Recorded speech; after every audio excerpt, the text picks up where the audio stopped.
Négatif. Voilà. Je te laisse la parole. Merci. Donc on va reprendre avec la troisième présentation. Benoît de Véron, d'économie sociale, va nous parler de biomasse et hégémonie mondiale. Donc ça sera encore 30 minutes et ensuite on fera en 1 heure de débat. Merci.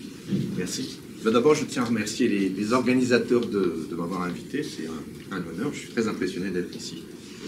Et aussi, en fait, un peu embêté maintenant, un peu jaloux, parce que j'ai une présentation qui est beaucoup moins amusante que celle que vous avez vue jusqu'à présent. Donc, soyez courageux. Hein, j'ai moins d'images. Avec la vélo, on a mis le feu, c'est bon. Oui. Donc, on change vraiment d'échelle. Hein, on saute à un niveau très macroscopique pour discuter donc biomasse et hégémonie mondiale. Et la question de l'énergie va revenir à de nombreuses reprises dans cette affaire-là. Juste vraiment pour faire un peu scolaire, mais pour qu'on soit bien d'accord, une petite définition de ce que j'appelle biomasse. Moi, c'est donc la matière qui compose l'organisme vivant ou qui en est issu. Bon voilà, je n'ai pas besoin de développer plus par rapport à ça. En fait, mon ambition, et c'est une ambition, ça reste une ambition, c'est effectivement d'arriver à parler de biomasse. Dans les faits, je parle essentiellement de produits agricoles.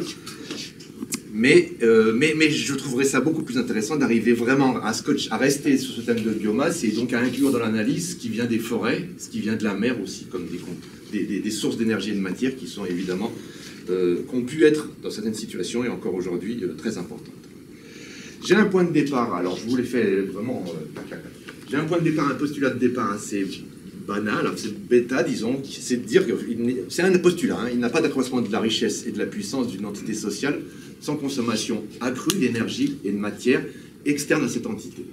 Il faut que l'entité ait cherché à l'extérieur, quelque part, cette énergie, cette matière supplémentaire qui permettra d'accroître sa richesse et sa puissance. L'entité pouvant être une famille, une ville, un pays, peu importe, une entreprise. Hein. Et dans l'externe, on le verra, et ça structure une bonne partie de ma discussion. En fait, je reprends une formule d'un gars qui s'appelle William Catton, qui distingue l'autre part et l'autre fois. En fait, l'externe, il peut être autre part, hein, ailleurs, dans l'espace. Ça peut être dans la mer aussi, d'ailleurs, la forêt. Ou il peut être autrefois, c'est-à-dire ailleurs dans le temps. Hein, et c'est toute la question des ressources fossiles, des ressources minières. Ça rejoint aussi toute cette problématique donc, des surfaces fantômes hein, et de l'échange écologiquement inégal, qui est une thématique qui s'est pas mal développée ces derniers temps. Finalement, au-delà de l'échange économique et des valeurs, est-ce qu'on gagne, est-ce qu'on s'appauvrit à exporter de la matière et de l'énergie? A priori, dans la durée, on s'appauvrit si on exporte toute la matière et l'énergie de son territoire. J'ai deux questions, en fait, qui sont miroirs dans le sens où elles se renvoient l'une à l'autre. La première, c'est effectivement quelle a été au cours du temps la place de la biomasse et plus particulièrement des produits agricoles, donc je l'avoue, dans la fourniture d'énergie et de matière nécessaire à la richesse et la puissance. Et à l'inverse, quel rôle ont joué la rivalité et les conflits internationaux dans les transformations historiques qu'ont conduit les modalités de mobilisation et d'utilisation des produits agricoles? En fait, c'est plutôt ça. Moi, je travaille dans un organisme de recherche agricole et j'essaye de raconter une autre histoire autour de l'agriculture et de ses changements et de ses transformations, et en passant par cette case hégémonie, conflit, rivalité internationale. J'ai un objet central dans mon analyse qui est le métabolisme en fait, des puissances hégémoniques, ou le régime métabolique des puissances hégémoniques, ou hégémone, c'est un mot qu'on a repris, qui n'est pas très joli, mais que j'utilise. En utilisant donc cette notion de métabolisme social, qui renvoie simplement au flux d'énergie et de matière, y compris d'ailleurs les déchets, hein, entrant, sortant, qui traversent une entité sociale quelconque, mais qui de toute façon vont traverser une entité sociale quelconque pour lui permettre d'exister. Alors on rejoint la notion de structure dissipative, je ne vais pas faire le malin là-dessus parce que je me serais vite fait prendre défaut, mais elle peut être mentionnée. Et ça vaut pour toute entité sociale de nouveau, c'est-à-dire que ça vaut aussi bien pour un ménage, une ville, un pays, une région, une entreprise. Alors, classiquement, on pourrait dire maintenant, sont distingués deux métabolismes sociaux dans la période relativement récente de l'humanité, qui sont d'un côté, alors suivant les auteurs, l'opposition agraire versus industrielle, ou organique minérale chez vous réglez, là j'ai appelé ça les Viennois, en fait c'est Fischer-Kowalski, c'est Grossman, c'est des gens comme ça. L'Institut d'écologie sociale de Vienne en fait qui a fait un travail remarquable, en particulier d'un point de vue de la construction de séries statistiques incroyables sur 2 siècles en termes d'énergie et de matière utilisées par un certain nombre de pays. Moi, je parle plutôt de solaire versus minier. J'essaye de vendre c'est une façon de se différencier, aussi de se distinguer. Solaire versus minier. Derrière ça, l'idée simplement est de constater que, avec la révolution industrielle, on a une transformation radicale du métabolisme des sociétés, où on passe de sociétés qui vivaient pour l'essentiel, que ce soit en termes d'énergie ou de matière, de la biomasse, que ce soit pour se loger, pour se nourrir, pour s'habiller, pour se chauffer, pour se déplacer, pour entretenir la fertilité des sols, pour s'éclairer, enfin, vous pouvez prendre toutes les activités humaines, pratiquement, et qu'on est passé de cette situation à une situation où de plus en plus de produits utilisés par les humains, de plus en plus de fonctions remplies par les humains sont remplies à base de ressources qui viennent du sous-sol. Enfin, le pétrole et le charbon étant évidemment les deux produits les plus exemplaires, mais tout un tas d'autres ressources minières qu'on va pouvoir utiliser parce qu'on a le charbon et le pétrole en amont de ça qui vont fournir l'énergie mécanique à leur utilisation. Alors juste une petite nuance là-dessus, moi je préfère parler de solaire versus minier plutôt qu'organisme versus minéral parce que d'abord il y a un problème, comment est-ce qu'on classe le pétrole? Est-ce que c'est vraiment organique? Est-ce que c'est minier? C'est toujours un peu compliqué. Et puis parce qu'avec la notion de solaire, ça me permet d'intégrer aussi deux énergies qui ont joué un rôle ponctuellement très important, qui sont l'énergie du vent et l'énergie des cours d'eau, qui viennent du soleil, hein, in fine. Et l'énergie du vent, c'est par exemple toute la marine à voile, hein, qui historiquement a joué un rôle de premier plan dans les affaires humaines. Un petit mot sur la notion d'hégémone ou de puissance hégémonique, c'est que au-delà de la notion d'hégémonie, ce qu'elle permet d'introduire, c'est qu'au-delà de la domination, qui serait une domination pure et simple, en fait, c'est l'idée que finalement, l'hégémone, il est non seulement riche et puissant, mais il est un modèle pour les autres. Et il apparaît comme en mesure de porter l'intérêt général, que ça soit dans une société donnée, c'est une notion qui vient de Gramsci, plutôt de la politique intérieure, mais qui a été reprise au niveau international. On voit bien, prenez les États-Unis après-guerre, les États-Unis sont porteurs de l'intérêt général du monde, alors comment il faut l'appeler, libre, hein, comme on disait à l'époque. Il va être aussi porteur souvent d'une division internationale du travail, l'hégémone, en fait, favoriser, organiser non seulement la coopération, mais aussi la division internationale du travail. Et alors, un certain nombre d'historiens, comme, alors, on va commencer par Brodel, qui ne parle pas de l'hégémonie, hein, ceci dit, mais Brodel, qui a été repris ensuite par Wallerstein ou Arrighi, font une histoire de l'économie monde qu'on pourrait dire européenne et néo-européenne. La question se pose aujourd'hui maintenant, où est-ce qu'on en est de ça, avec une succession d'hégémones qui ont été les Provinces-Unies, pour se centrer sur Amsterdam, le Royaume-Uni et les États-Unis. Dans les trois cas, on est unis. C'est sans doute pas non plus tout à fait un hasard. Et une hypothèse que j'essaie de travailler, donc pour mes petits camarades aussi, Anne Bonhomme et compagnie, c'est d'essayer de montrer que chaque hégémone a eu dans le temps un rapport spécifique à la biomasse, et donc aux produits agricoles, à la fois en termes de source de biomasse et d'usage de la biomasse. Et que ce rapport à la biomasse a tendance à se diffuser à l'ensemble de l'économie monde, au centre duquel est l'hégémone. Alors, j'aurais aimé vous présenter un tableau comme ça. En fait, je ne vais pas le faire. Vous voyez, j'aime bien, c'est les trucs à l'américaine, ça. Vous prenez deux variables, oui, non, ou sans avec, et puis vous avez une typologie comme ça de situations. Mais d'abord, les termes ne sont pas très jolis. Nationalo-solaire, globalo-solaire, globalo-minier, c'est pas terrible. Et puis, en fait, les frontières sont difficiles à établir entre ces différents groupes, hein, entre des pays. On n'a jamais vraiment eu en fait des hégémones qui étaient hégémoniques sur leur seul territoire, même en utilisant les ressources minières, comme on va le voir. On a ensuite des problèmes terribles de comptabilité, hein, vraiment compliqués dans toutes ces analyses de flux d'énergie et de matière entre les pays ou à l'échelle internationale ou même à l'échelle nationale. Je cite ici pour le saluer, hein, et le travail de Petros et de son collègue Archaoui sur ce qui a été fait sur le métabolisme de la France et sur le métabolisme agricole, hein, de la France, mais avec un point de discussion que j'avais commencé à avoir un peu avec ces auteurs sur le traitement du travail des animaux, des animaux de trait. Est-ce qu'on le prend comme une fourniture d'énergie externe à l'agriculture ou interne à l'agriculture? Ce qui change complètement le résultat qu'on va avoir en termes de rendement énergétique de l'agriculture, par exemple. Si on le met externe, on n'aura pas du tout le même résultat que s'il est interne. Mais je prends un autre exemple sur la comptabilité que je trouve très bien, très chouette, qui est sorti il n'y a pas longtemps de Ward, qui est un gars qui travaille sur l'histoire de l'énergie depuis longtemps, et qui s'intéresse depuis longtemps à cette question du commerce de cendres de bois et de potasse, en fait, qui est un commerce incroyable, extrêmement actif au XVIIe, XVIIIe et jusqu'au début du XIXe, et qui était essentiel pour l'industrie textile, parce que c'est ça qui permettait de blanchir les tissus, en passant par la case savon noir, éventuellement. Et Ward montre qu'en fait, on a l'équivalent en importation en Angleterre de cendres de bois ou de potasse, l'équivalent de 10 millions de cubes de bois pour une production à ce moment-là en Angleterre de 3 millions de cubes. C'est-à-dire que c'est vraiment énorme, hein, c'est énorme ce que l'Angleterre importe indirectement. Alors qu'est-ce qu'on comptabilise ici en termes d'énergie? Est-ce qu'on transforme tout ça en énergie? C'est cette cendre, parce qu'au début c'est du bois, hein, donc cette cendre ou cette potasse, ou est-ce qu'on le comptabilise simplement en matière avec un contenu énergétique très faible? Voilà. Donc, ces genres de questions qui sont énormes. Moi, je ne suis pas un spécialiste de ce genre de questions. C'est-à-dire, je ne fais pas de travail, hein, je ne suis pas un vrai historien sérieux qui dépouillerait les archives et essaierait vraiment de travailler ça avec tous ces problèmes d'unité. Mais c'est des questions qui sont énormes dans toutes ces analyses. On a aussi un problème terrible de périodisation, en fait, et de caractérisation des situations d'hégémonie, en fait. Et le problème, il se pose en particulier, alors c'est un problème de recul dans le temps, évidemment, mais avec les États-Unis. Quand est-ce qu'on considère que les États-Unis ont été vraiment hégémoniques? Est-ce que c'est 45-73 avec la dévaluation du dollar, la hausse du pétrole? Est-ce que c'est 45-82 avec Reagan et le néolibéralisme? Est-ce que 45-91 avec la disparition de l'URSS, le moment où vraiment, finalement, on est dans un monde unipolaire et à proprement parler hégémonique? Est-ce que c'est 91-2000 quelque chose, hein, c'est-à-dire post-Russie, en fait, voilà. Alors, pour l'instant, moi, j'en suis à l'idée que les États-Unis, par exemple, ont eu deux phases hégémoniques distinctes. Il faut distinguer les deux parce qu'on n'a pas du tout la même logique de relation à la globalisation, à la dynamique des marchés, à l'intervention de l'État, enfin, deux choses très différentes. Mais, voilà, c'est fait partie des problèmes auxquels on se trouve confronté.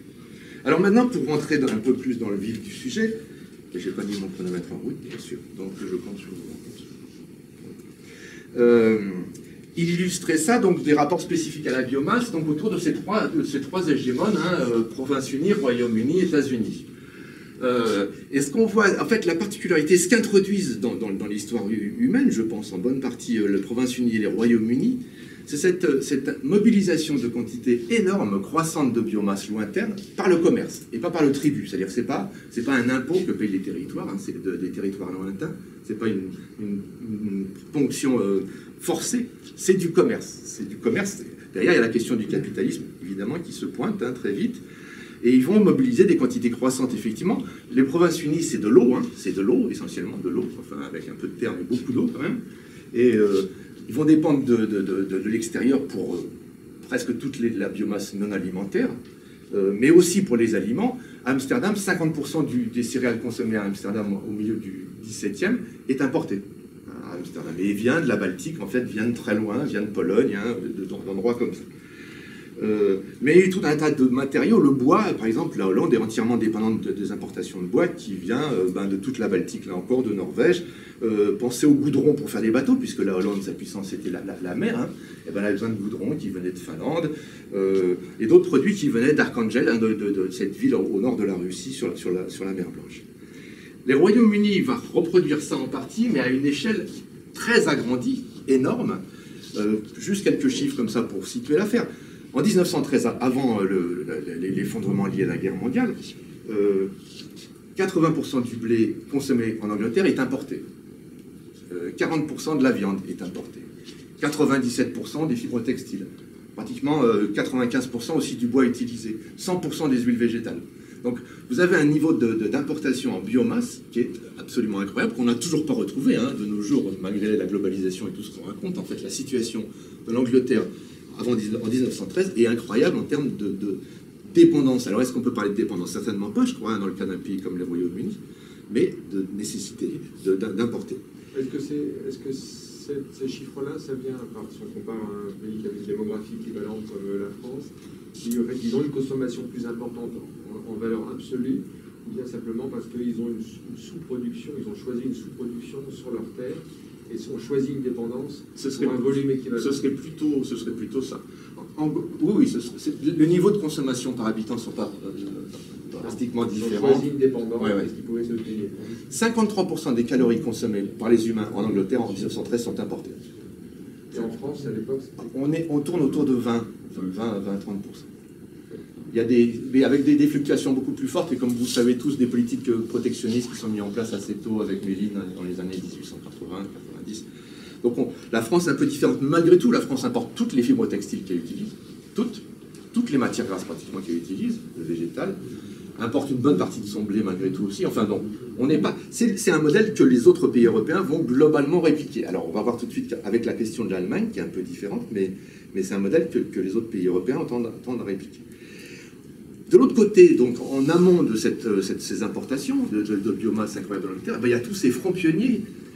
Alors j'aurais déjà dû en parler sur les Provinces-Unies, mais derrière ça, il y a toujours en fait derrière cette dépendance vis-à-vis des importations de la biomasse. À l'autre bout, il y a des fronts pionniers, c'est-à-dire de la colonisation d'espaces qui étaient précédemment ou des espaces de steppe, de savane, suivant l'appellation, appelez ça comme vous voulez, hein, de pampa, si on parle de l'Argentine, ou bien des espaces forestiers qui n'étaient pas vides, mais dont on va tuer les habitants, le plus souvent, hein, les habitants vont être tout simplement exterminés dans la plupart des cas, et qui vont être colonisés par des migrations, alors européennes en partie, mais aussi beaucoup, pour ce qui est du 19e, asiatique, hein, indienne et chinoise. Il y a des flux migratoires incroyables de population chinoise vers la Mandchourie, par exemple, qui sera un gros pôle d'exportation en soja. Le premier pôle historique d'exportation de soja, c'est la Mandchourie. Des fronts pionniers, donc, où on va mettre en culture, mettre en production agricole sédentaire des territoires qui ne l'étaient pas précédemment. La capacité de l'Angleterre à faire ça à une échelle agrandie dépend évidemment du charbon, en fait, et de la machine à vapeur. La machine à vapeur est vraiment, entre autres, mais quelque chose qui va permettre qu'au 19e siècle, d'une façon, la contrainte de la distance qui est omniprésente dans les sociétés à métabolisme solaire ou organique, appelez ça comme vous voulez, cette contrainte de la distance, surtout de la distance terrestre, en fait, est vaincue au 19e siècle grâce au chemin de fer, mais aussi grâce aux câbles sous-marins, grâce au télégraphe, etc. Ce qui fait que à la fin du 19e siècle, il faut considérer que la distance a été largement... On en parle beaucoup aujourd'hui de la fin de la distance, etc., mais c'est quasiment fait à la fin du 19e siècle. Il faut imaginer que l'information qui jusque-là circulait à la vitesse des hommes, en gros, il y avait les pigeons voyageurs, mais enfin, c'est anecdotique, disons, va pouvoir circuler de manière quasiment instantanée à ce moment-là. Et au lieu d'avoir une information qui mettra 2 mois, 3 mois pour venir de l'Inde jusqu'à Londres, elle mettra 2 jours au maximum, même avec les relais. Donc ça change tout. Le monde est intégré à ce moment-là. Et les prix mondiaux existent. On a des marchés mondiaux. Je m'arrête là, je pourrais en reparler longuement. Les États-Unis, par rapport à ça, ont un métabolisme et un rapport à la biomasse très différent. À la fois parce qu'on a le développement de produits de substituts de synthèse faits à partir du charbon puis du pétrole, qui vont progressivement déplacer tous les usages ou l'essentiel des usages non alimentaires de la biomasse, agricole en particulier. On va remplacer ça par des produits qu'on tire du charbon ou du pétrole. Et puis parce que, en rupture radicale avec l'histoire longue, l'agriculture la croissance de l'agriculture va reposer de manière croissante, pas très jolie comme formule, sur l'injection d'énergie fossile dans la production agricole elle-même. En fait, l'agriculture va devenir un puits à énergie fossile, en fait. Et au lieu d'être un secteur fournisseur d'énergie au reste de la société, elle va devenir à son tour, comme le reste de l'économie, un puits à énergie fossile. Sous la forme de carburant, de tracteurs, sous la forme d'engrais azotés, c'est le premier poste, le plus souvent, d'énergie fossile, et sous la forme de pesticides. Et ce qui va permettre vraiment de changer complètement la donne, de pouvoir, sur un territoire donné, finalement, avoir une croissance économique importante, sans avoir besoin d'importer, finalement, de la biomasse, et de pouvoir produire tout sur son territoire. À partir du moment où on a l'engrais azoté, on peut pratiquement accroître sans limite la production agricole sur son territoire. Est-ce que la production d'engrais azoté nécessite une consommation d'énergie par des énergies fossiles? Oui, beaucoup. Il faut beaucoup de chaleur et beaucoup de pression, surtout dans les premières décennies de l'astuce, pour faire ça. Mais j'en reparle un tout petit peu juste après.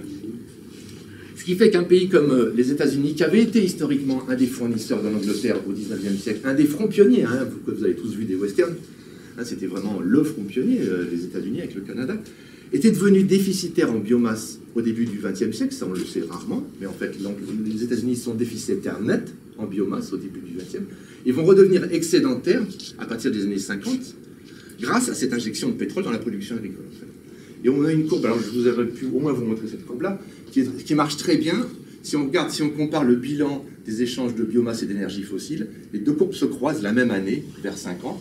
D'un seul coup, les États-Unis deviennent déficitaires en énergie fossile et excédentaires en biomasse. C'est vraiment... c'est visuel, ça marche. Alors, mais à côté de ces périodes d'hégémonie, où on peut vraiment essayer d'identifier un rapport à la biomasse spécifique, je me suis beaucoup intéressé, je pense qu'il faut vraiment beaucoup s'intéresser aux périodes de rivalité interhégémonique, en fait, les moments où l'hégémone, en fait, a perdu une partie de sa puissance, parce qu'il a été en partie imité pour N raisons, etc. Et où on va donc avoir des successeurs potentiels qui vont s'opposer pour prendre la suite, hein, pour devenir hégémoniques à leur tour. C'est l'Angleterre et la France au XVIIIe siècle, pour prendre la relève des Provinces-Unies. C'est l'Allemagne et les États-Unis pendant tout le pendant la première moitié du XXe siècle. Alors après, la question de savoir comment traiter l'URSS, on va pas en parler ici, mais c'est des moments extrêmement importants. C'est le moment finalement où vont se mettre en place à la fois les techniques et les institutions, le plus souvent, qui vont permettre à l'hégémone d'être hégémonique ensuite. Une bonne partie des institutions et des techniques naissent dans cette phase de conflit, de rivalité. Alors c'est souvent marqué par le mercantilisme, c'est-à-dire un contrôle de l'État très fort sur les échanges extérieurs, la recherche souvent d'autosuffisance, hein, d'un recentrage beaucoup plus fort, d'une intensification de l'usage en fait des ressources du territoire. Hein, on le voit dans l'Angleterre du 18e, 17e, 18e, avec la révolution agricole anglaise, c'est bien une intensification de l'usage du territoire, mais le charbon aussi. Hein, évidemment, avec le charbon, on a encore plus une intensification de l'usage du territoire. C'est souvent des phases de colonialisme. Hein, on a eu vous savez, on a eu deux phases de colonialisme. On en a une au XVIIe, XVIIIe, enfin qui commence avec les Espagnols avant, et puis on en a une au début du XXe siècle. Et elle renvoie à ces phases de rivalité interhégémonique, en fait, où on cherche à se constituer des espaces exclusifs, en fait, réservés aux candidats à l'hégémonie, en fait, et qui vont essayer de construire une partie de leur puissance sur ces espaces réservés. Hein, c'est la France et ses colonies entre 1918 et 1957. C'est le Japon qui essaye de faire ça, qu'on peut considérer aussi peut-être comme un candidat à l'hégémonie.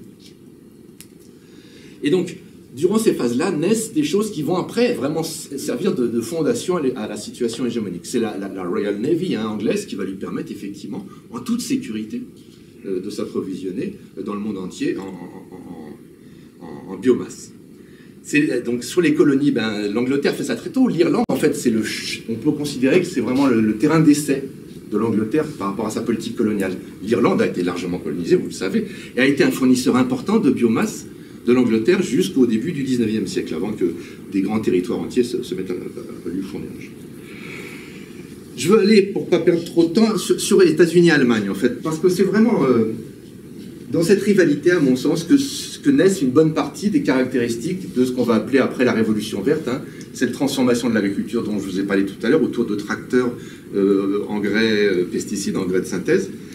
En fait, le modèle de la Révolution verte va vraiment se mettre en place aux États-Unis, mais il se fait à partir de beaucoup de choses qui sont piquées aux Allemands, en fait, qui sont piquées dans le sens où, je vais en parler, mais où les Allemands ou les Américains ont exproprié, en fait, les entreprises allemandes et d'un certain nombre de brevets qui va leur permettre de faire cette révolution agricole.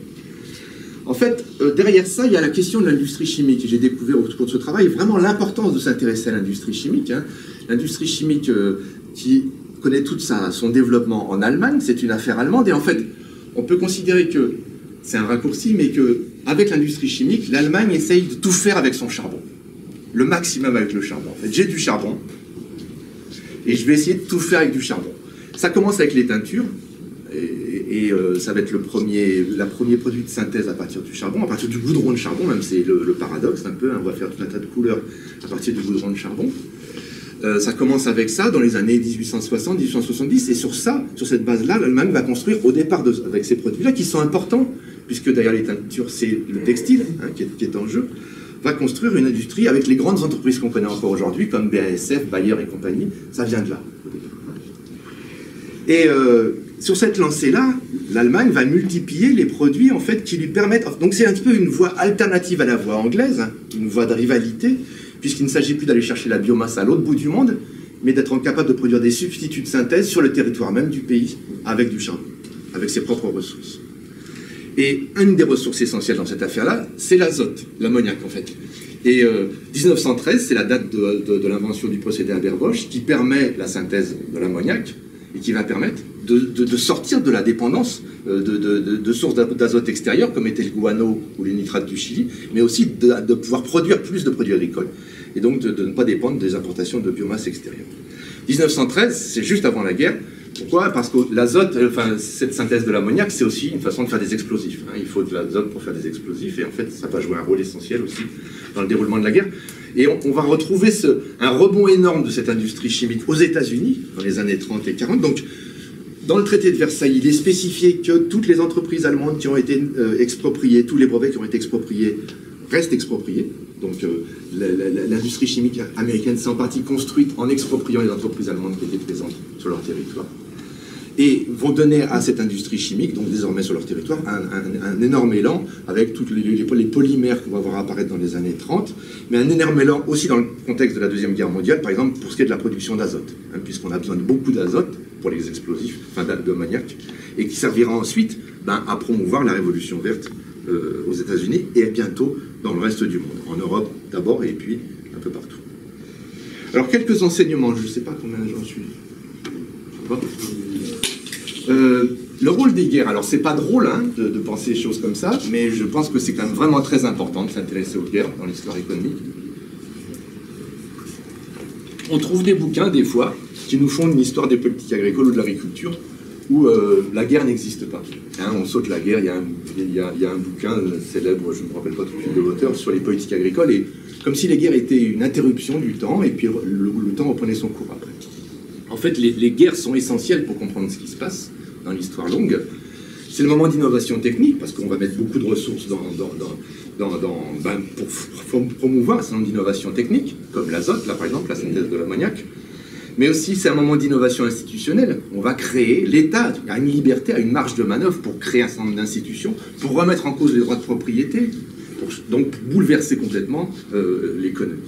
Si vous regardez sur un tout autre registre, mais les courbes de Piketty d'évolution des inégalités, elles changent quand? Les inégalités au moment des guerres, et au moment de la Deuxième Guerre mondiale en particulier. Ensuite, autre enseignement. Alors, autrefois et toujours là, j'aurais bien aimé pouvoir utiliser le cas des Provinces-Unies pour le contraster avec l'Angleterre et puis après avec les États-Unis, mais en fait, les Provinces-Unies dépendent en bonne partie de l'usage de la tourbe en fait, pour leur affaire. Les Provinces-Unies utilisent beaucoup la tourbe. Ils font beaucoup de transformations de matière. Par exemple, ils font comment on appelle ça, du raffinage de sel ou du raffinage de sucre. Ils ont besoin de chaleur, ils ont besoin d'énergie thermique pour ça. Et la tourbe est une des ressources qu'ils utilisent pour ça. Donc, on ne peut pas, dans l'histoire que j'ai regardée, en tout cas dans le pas de temps que j'ai regardé, on ne peut pas vraiment opposer des pays qui seraient autrefois et d'autres qui seraient autre part. Sur l'autre part, je voudrais insister sur les formes politiques très différentes que ça peut prendre, en fait. C'est-à-dire, ça peut être une forme coloniale, ça l'a été au XVIIIe siècle, au début du XXe, mais ça peut être aussi des nations souveraines. C'est-à-dire que le commerce, l'astuce du commerce, quand même, et donc de vendre quelque chose que les autres vont désirer, en fait, permet d'obtenir de la biomasse sans utiliser la contrainte ou la force ou l'envahissement du territoire. Et j'en profite pour préciser bien que l'Angleterre au 19e dépend de biomasse extérieure, mais ce ne sont pas les colonies qui fournissent ça. Hein. Pour l'essentiel, c'est la Russie, c'est les États-Unis, c'est l'Argentine. Alors il y a quelques colonies, mais qui sont les dominions, hein, le Canada, l'Australie, la Nouvelle-Zélande, mais qui sont des colonies de peuplement qui sont des territoires néo-européens. Ce n'est pas les colonies africaines qui approvisionnent l'Angleterre. L'Inde est une exception, en partie une exception. Juste une petite, un mot sur les produits addictifs. En fait, on ne va pas expliquer avec cet effort-là de métabolisme tout le commerce de produits agricoles et tout le commerce de biomasse. Et en particulier, il y a une gamme de produits qui est intéressante dans la dynamique du commerce historique, qui sont ce que j'appelle les produits addictifs. Je trouve ça pratique, cette catégorie de produits addictifs. Vous pouvez mettre aussi bien l'alcool et le vin, le sucre, maintenant on le sait que c'est un produit addictif, hein, le café, le thé, le cacao, l'opium, l'opium qui va être développé en Inde par la puissance anglaise pour pouvoir payer ses importations de thé en Chine. Mais aujourd'hui, la viande peut-être aussi. Est-ce qu'il ne faut pas mettre la viande dans les produits addictifs, hein, qui est une autre logique de dynamique des échanges, qui n'est pas celle du métabolisme, hein, des besoins d'énergie et de matière, et qui est essentielle par contre pour le commerce et donc pour le capitalisme, en fait, pour la dynamique du capitalisme qui accompagne ce jeu de puissance dont je vous ai parlé. Dernier enseignement, c'est les quantités croissantes de matière et d'énergie dans le temps. C'est-à-dire que quand on va d'un hégémone à un autre, on voit bien qu'on a des territoires qui, agrégés, manipulent de plus en plus d'énergie et de matière, mais aussi par habitant, de plus en plus d'énergie et de matière. Alors, on n'a pas les chiffres précis pour les Provinces-Unies, mais pour l'Angleterre, et comparé avec les États-Unis, on les a, et on a un saut très net de consommation énergétique. par habitant, en passant de l'un à l'autre. Donc on n'a pas, j'ai rajouté ça tout à l'heure, on n'a pas d'économie d'échelle. On aurait plutôt une amplification en fait de la consommation. Bon, et dernier mot, parce que je me suis dit qu'il fallait mettre un peu d'avenir dans l'affaire, même s'il n'est pas forcément très, très rose. Première chose, c'est que je pense qu'en faisant ça m'amène à relativiser beaucoup les discours très volontaristes sur la transition. On va faire la transition énergétique, on va mettre 3 milliards de dollars. Vous mettez ça en tant que vous voulez. Hein. Mais en fait, on voit bien que si on regarde vraiment ce qu'ont été les facteurs de transformation majeurs de l'agriculture, mais vous pouvez prendre du métabolisme en général des pays, eh ben, ça n'a pas été voulu, ça n'a pas été recherché, ça a été le conflit, ça a été la guerre, ça a été la contingence hein, aussi. Christophe Colomb, il part en Inde et il tombe sur l'Amérique. Et ben, ça va changer l'histoire européenne en fait, de tomber sur l'Amérique. Donc la contingence, elle est vraiment très forte. Hein. C'est quelque chose quand même qui est très présent maintenant, je crois, dans les débats d'historiens aussi. La question qu'on peut se poser aujourd'hui, c'est est-ce qu'on peut imaginer un nouvel hégémone qui pourrait émerger en mobilisant des quantités encore plus importantes d'énergie, comparé aux États-Unis. Et je crois qu'on est tous maintenant à peu près au clair hein, là-dessus que ben non, c'est pas tellement le manque de ressources que la saturation des puits à déchets. En fait, hein. Il n'y a pas de consommation d'énergie et de matière sans déchets. Et aujourd'hui, ce à quoi on est confronté, ce qui est bien embêtant, parce que les prix ne sont pas un indicateur par rapport à ça. Hein. Les puits à déchets se saturent. Non aussi parce que la guerre mondiale est devenue impossible en bonne partie. En fait. Alors, ce qui fait que je me retrouve dans une impasse, hein, honnêtement, je me retrouve dans une impasse avec mon histoire. Là, je sais pas, j'ai rien à dire finalement, j'ai beau avoir fait un slide, rien à dire sur l'avenir parce que la guerre mondiale est plus possible. Et les hégémones se sont toujours imposés à un moment donné par une guerre mondiale, même au 18e, c'est une guerre en bonne partie mondiale. Alors avec la question, qu'est-ce qui se passe avec la Chine, qu'est-ce qui se passe avec la bioéconomie? Alors là, c'est vraiment ouvrir beaucoup le débat, mais je ne sais pas si on pourra l'avoir, mais parce qu'effectivement, la Chine pourrait potentiellement être le prochain hégémone. Est-ce qu'elle peut est-ce qu'elle peut adopter la bioéconomie comme une voie d'accès à une très grande puissance et donc à une très grande consommation d'énergie et de matière?